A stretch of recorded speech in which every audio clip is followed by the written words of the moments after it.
Here we go. What is it? KTRH.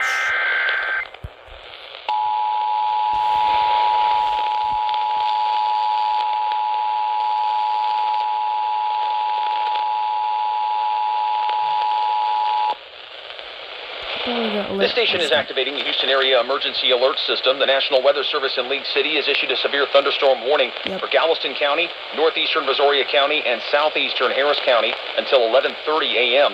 At 10:59 a.m., a severe thunderstorm was located along a line extending from near Alvin to near Hillcrest to near Liverpool and moving east at 30 miles per hour.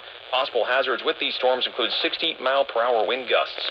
Again, a severe thunderstorm warning for Galveston County, northeastern Brazoria County, and southeastern Harris County until 11:30 a.m. This concludes activation of the Houston area emergency alert system. There we go.